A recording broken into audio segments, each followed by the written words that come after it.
Hello दोस्तों, आज मैं आपको प्लाजो की कटिंग और स्टिचिंग बताने वाली हूँ। इसके लिए मैंने 2 मीटर कपड़े लिए हैं और इसे इस तरह से खोल लूँगी। डबल फोल्ड में हमने खोला है और इसे डबल फोल्ड ही रखना है। ये हमने डबल फोल्ड कर लिया है। ये हमने इसकी लंबाई लिया, हमें 37 इंच की बनानी है तो हमने 37 इंच लिया।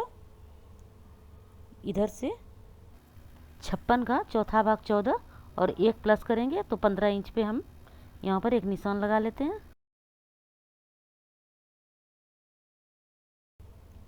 और उसके बाद 4 इंच हमने लूजिंग लिया।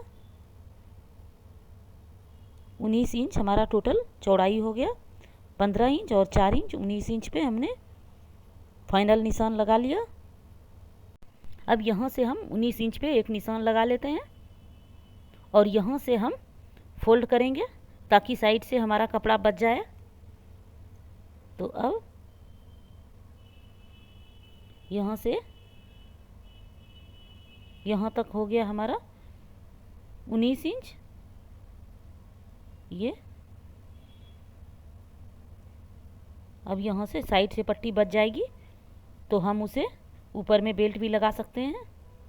तो इस तरह से हम यहाँ से इस तरह से कपड़ा लेंगे और इसे बिछा लेंगे, जो कि साइड से ये हमारा कपड़ा बच गया है।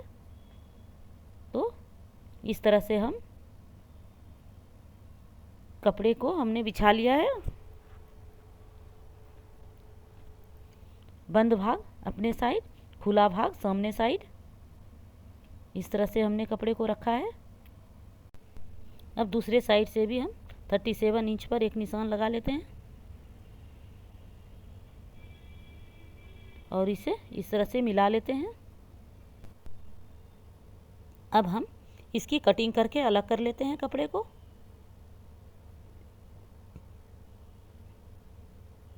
इस तरह से हमने कपड़े को अलग कर लिया। पहले हम एक पैर के पैजामे को काटेंगे। ये हमारी कटिंग हो गई है। अब हम इसमें निशान लगा लेंगे।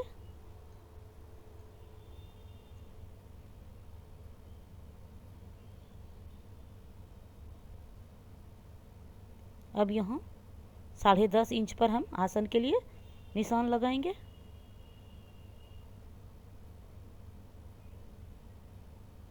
और यहाँ से 3 इंच पे एक निशान लगाया और ऊपर भी 3 इंच पे निशान लगाया और इस निशान को मिला लेते हैं। ये हमारा आसन का निशान हो गया। अब इसे गोलाई से लेके मिला लेंगे।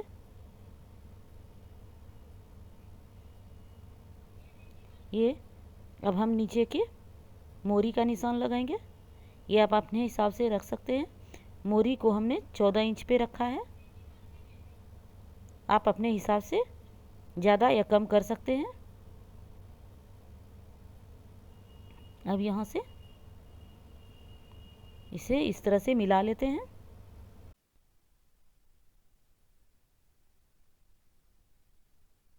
और इसकी कटिंग कर लेते हैं। अब इसके आसन को भी काट लेते हैं। ये आगे पार्ट की हमारी कटिंग हो गई है। इसी तरह से हम दूसरे पार्ट को भी काट लेंगे। ये पहले हमने बचे हुए कपड़े से इसको 19 इंच पे फोल्ड कर दिया और जो हमने कटिंग करके रखा था उसे इस पे इस तरह से रख लेंगे बराबर से। इसे हमने बराबर से रख लिया है और इसकी कटिंग कर लेंगे।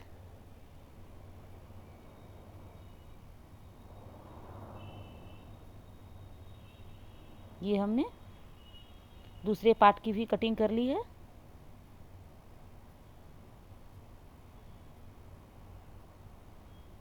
ये अब हमारे दोनों पार्ट की कटिंग हो गई है। अब ऊपर की पट्टी के लिए हमने 5 इंच की चौड़ाई वाली पट्टी लिया है। यहाँ पर हमने 2 इंच पे एक निशान लगाया और ½ इंच हमारा सिलाई में जाएगा 2 इंच की हमें रबर लगानी है। इसके लिए हमने 2 इंच पे निशान लगा के, और ये टोटल 5 है हमारा। अब यहाँ इसमें हमें ये पट्टी लगानी है। ये हमने 2 पट्टी काट लिया है। अब यहाँ हमने दोनों को इस तरह से सामने सामने करके रखा है, और इस पे हमें अब सिलाई लगा लेना है दोनों पार्ट पे, साइड साइड में। ये अब हम यहाँ से डबल कर लेते हैं। डबल करके हम यहाँ से मिडिल पॉइंट पे एक निशान लगाते हैं, और दूसरे पार्ट को भी हम इतने माप पे रख लेते हैं। ये इस तरह से आगे साइड में हमें प्लेट्स डालना है। इसके लिए हमने मिडिल पॉइंट पे एक कट लगाया। अब दूसरे पार्ट को भी हम इस तरह से रखेंगे, और जो हमने निशान लगाया है मिडिल पॉइंट में, और यहाँ पर कट लगा देंगे। ध्यान रहे कि हमारा सीधा सीधा साइड एक तरफ में आए, नहीं तो कभी ऐसा होता है कि 2 प्लेट आगे आ जाएगा और 2 प्लेट पीछे आ जाएगा। इस तरह से नहीं होना चाहिए। दोनों हमारे फ्रंट साइड में ही प्लेट लगने वाले हैं। तो यहाँ हमने जहाँ पर हमने कट मारा था वहाँ पर इस तरह से हमने 2 प्लेट इस तरह से लिया, और इस पे सिलाई लगा लेती हूँ।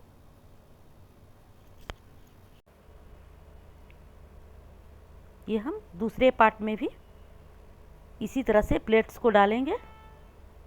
ये हमने दूसरे पार्ट का आगे साइड इस तरह से रखा,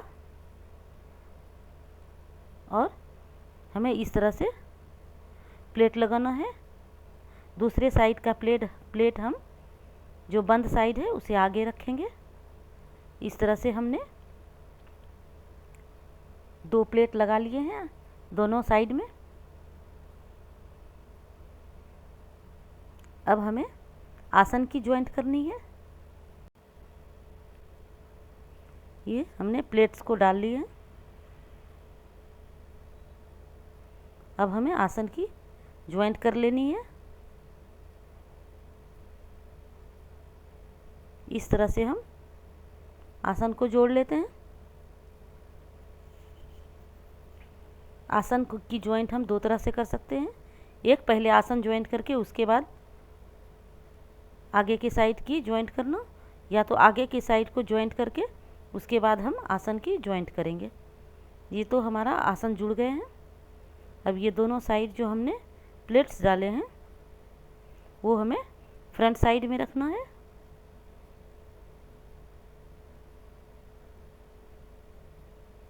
ये इस तरह से हम दूसरे साइड के आसन को भी जॉइंट कर लेते हैं।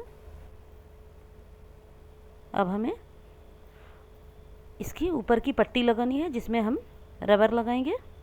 ये हमने 1.25 इंच के 2 रबर को जॉइंट कर लिया है, जिससे हमारी लगभग 2 इंच की पट्टी बनकर तैयार हो गई है। हमें चौड़ी रबर लगानी है पैंट प्लाजो में, इसलिए हमने 2 रबर को जोड़ लिया है।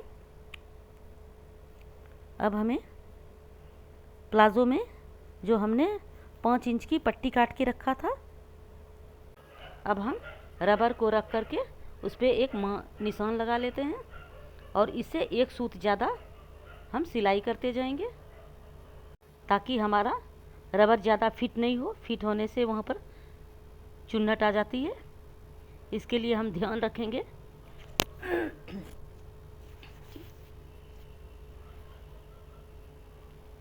हमारा जो है ये सिलाई बराबर आए और हमारी रबर इसमें फिटिंग आ जाए।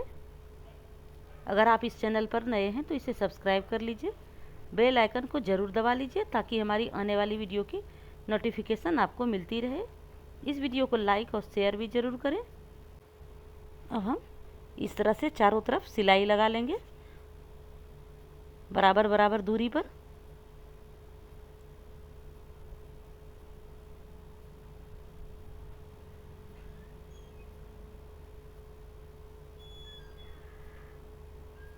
ये अब चारों तरफ पट्टी लग गई है।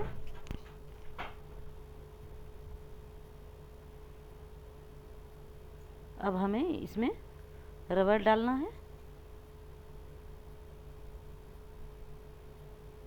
ये इस तरह से हम इसमें रबर को डाल लेंगे। ये हमने रबर में पिन लगा दिया है और पिन की मदद से हम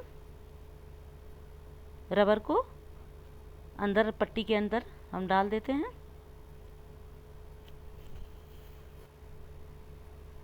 अब हमने इसमें रबर डाल दिया है।